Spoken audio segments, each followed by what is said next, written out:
1 year of ownership, 1 year of operation, all with this Sprinter/cargo van. Going to talk about that on this segment of the Gig Geezer.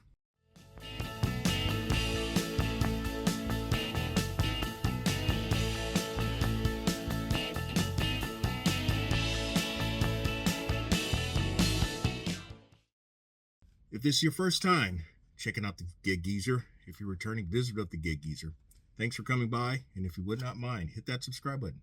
Give my content a thumbs up.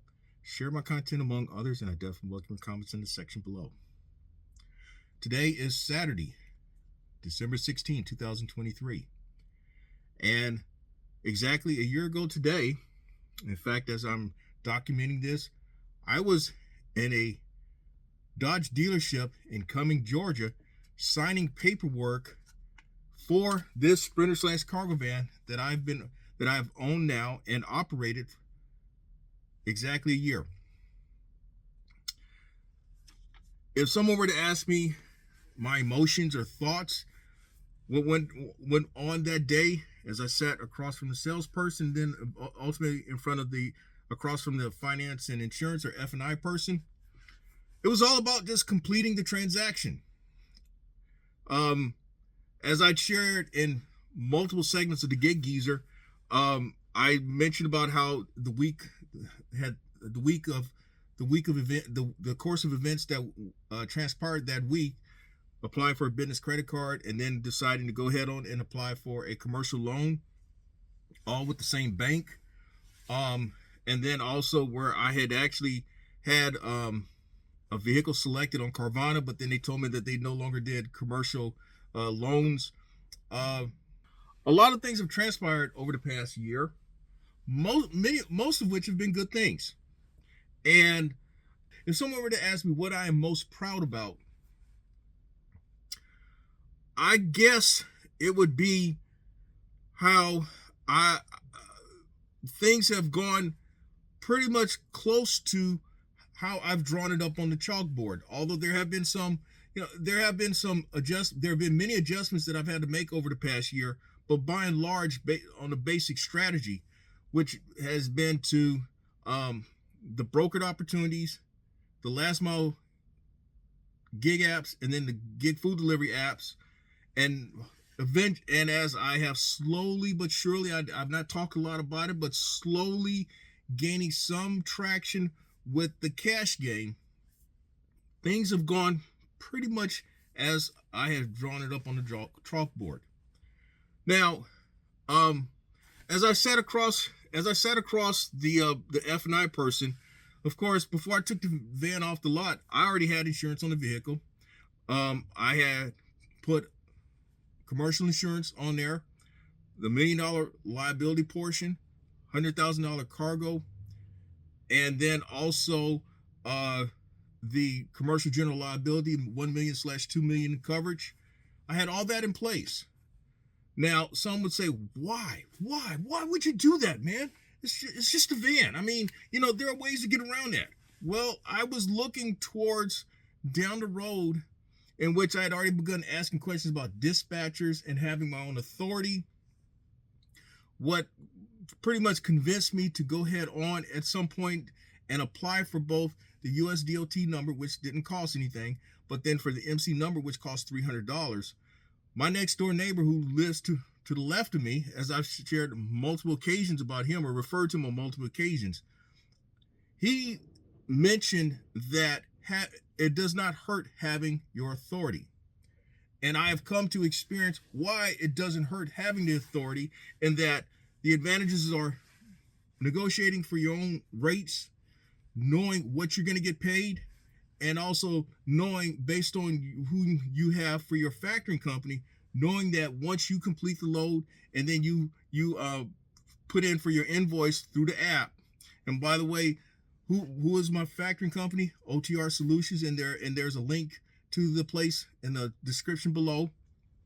Knowing that when I put in my invoice to that place, I will see a deposit into my checking account, depending on what time it has been filed, either the next business day or the business day afterward.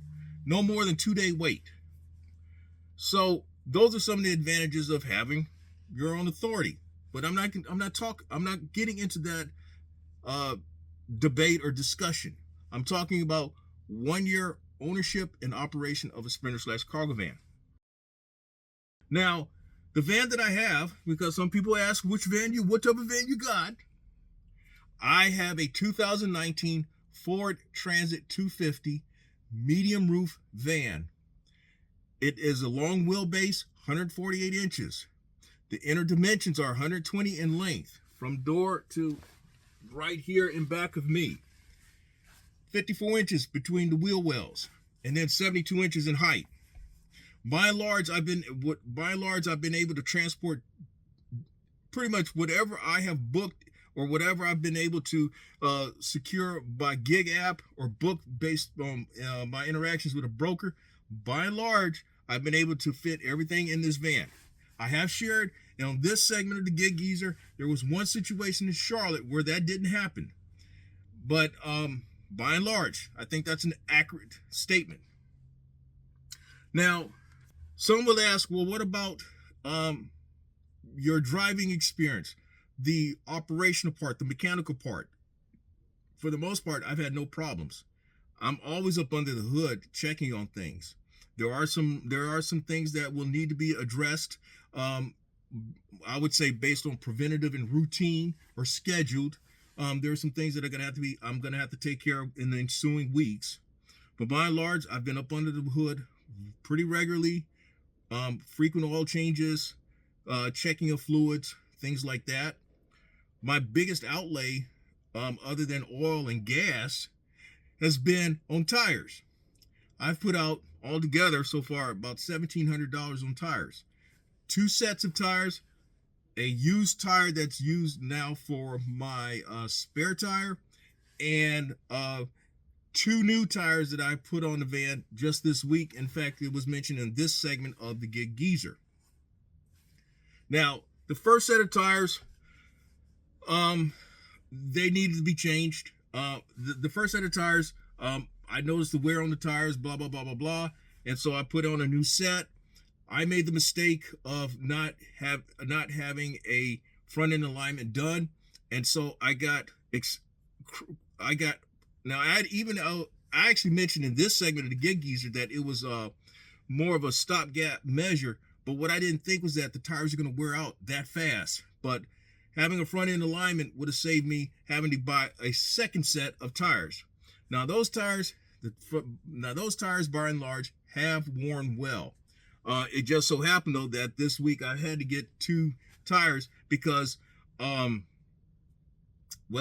of them was wearing, and I called myself rotating front to back, and then the other tire,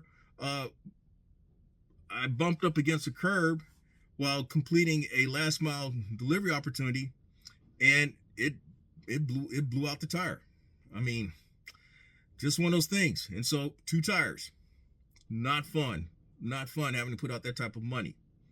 Now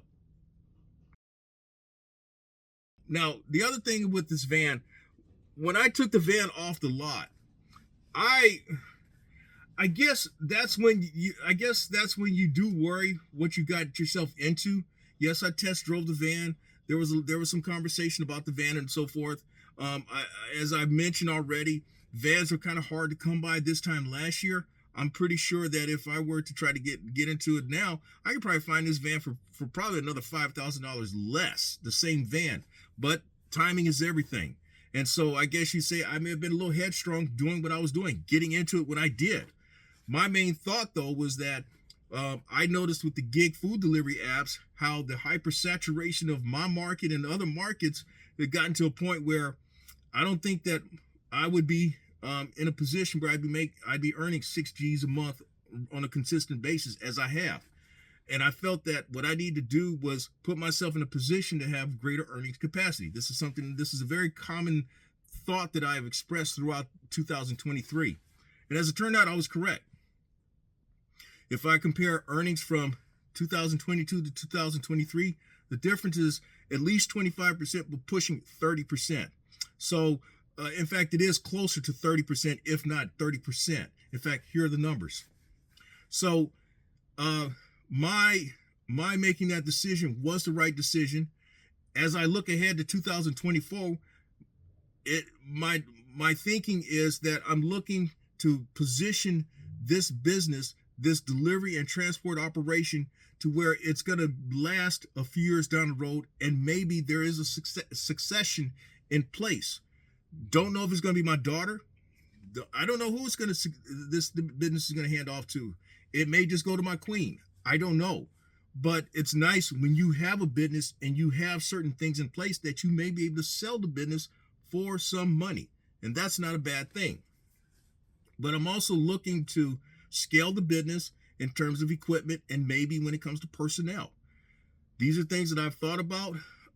There's some other things that I've got in the makings that I'm putting into place that will help, as I mentioned, about the cash game, that will enhance the cash game and may put me in a position to scale this business much quicker than at the rate of just pretty much the van. Now, I don't think I'm talking in generalities, but I'm also not telling everything because there are things that are not really for public disclosure, public consumption. In other words, it's really none of your business. But that said, over the year, I think one of the most satisfying things that I've experienced, though, are the days in which I really do make what I feel is van money. And I expressed a goal, a desire to be earning the $400 and $500 a day. I've become quite used to that. Although as of today, this being a 1-year anniversary of the van, the month of December has been quite challenging. In fact, I noticed the changes as I've shared in recent segments of the Gig Geezer. I noticed that there was a slowing of things starting in November, but it has been even more obvious in December. How for at least for me, how do I notice? At least based on my business model. Well, since June, at least from June to November, the leading component of the revenue earned for this business has been brokered opportunities. So far in December, I've booked 3 opportunities for a total of $750. There have been other components like the last mile, specifically the last mile expediting, that are not brokered opportunities that have about equaled what I've earned. This business has earned on the brokered side. So with the brokered opportunities being as sparse as they have, the income has been off. In fact, as I shared in this segment of the Gig Geezer, the business, at least as of December 14th, had generated $3,700 in change in revenue earned. As of today, December 16th, all monies considered, we're talking about $5,800. I'm not confident to say that this business will reach $9,000, although the slight bump of money that I've seen in the last couple of days may put this business at $9,000. $10,000, that might be a stretch unless some things just start really happening. I'm just being real with y'all.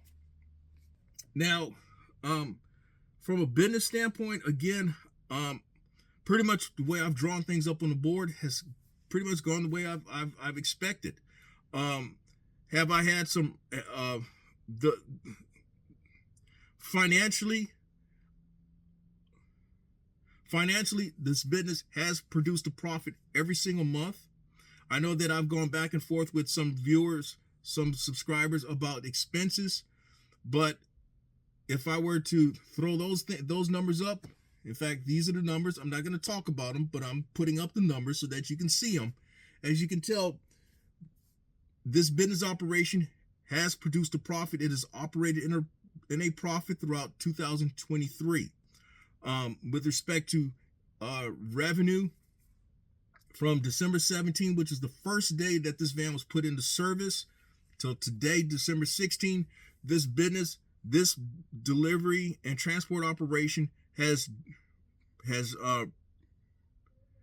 generated right close to 110,000 in revenue earned. And in 2023, just going from January 1st till today, this business has generated in revenue, produced over $107,000.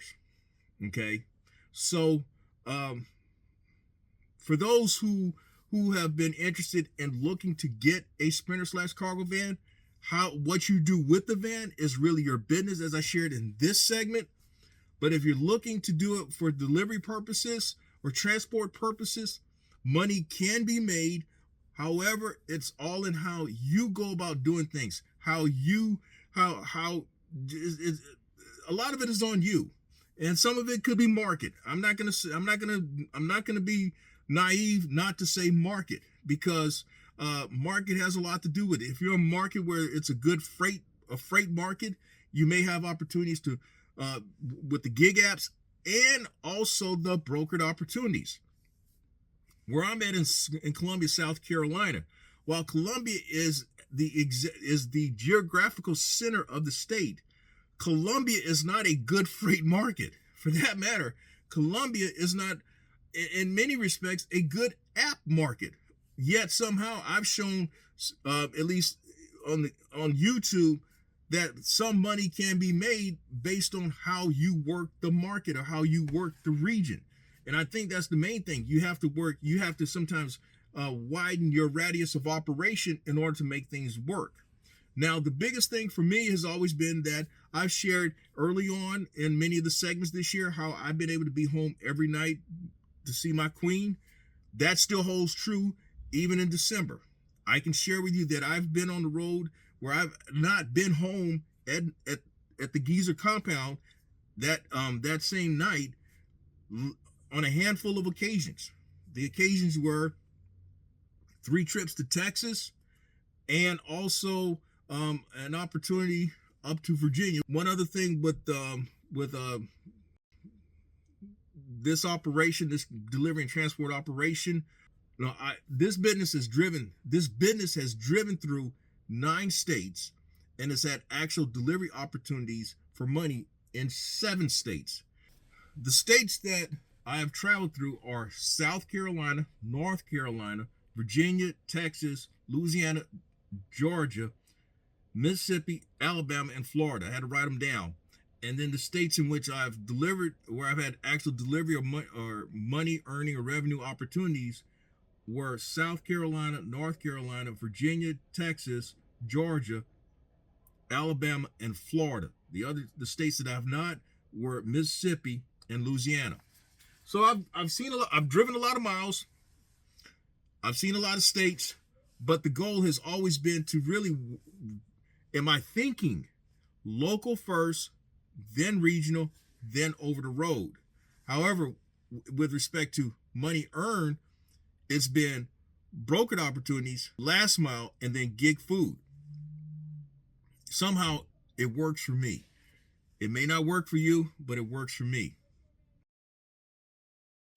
So that's really kind of a big summary of my first year with ownership and operation of this Sprinter/cargo van. What I'm looking to do again is for the long-term stability and the long-term growth of this operation. Admittedly, I know that physically I won't be able to do this much longer. I mean, maybe I have defied the odds by virtue of the fact that I've taken care of myself all this time, but maybe I've defied the odds physically based on certain limitations that I have. But I also realize that I've got to get new and younger blood in here at some point, because it doesn't look good when you're when you're a super geezer trying to do the same work. So that's on me. But thanks for coming along with me as I've documented things over the past year with the ownership and operation of this Sprinter/cargo van. Thanks for your interest in terms of your subscription and your comments and the likes and so forth. If you, in recent segments, I mentioned about welcome to the gig geezer crew. Hashtag Gig Geezer Crew. If you want to proclaim yourself a part of the Gig Geezer Crew, type in hashtag Gig Geezer Crew. That was started by a couple of subscribers, Kenny Spears and Mr. Raymond Picard Jr. And also, finally, if you like the content that's been provided in this segment or in any other segment, hit that subscribe button, give my content a thumbs up, share my content among others, and I definitely welcome your comments in the section below. I'm Inwood Lane. As always, may your grind and may your hustle continue.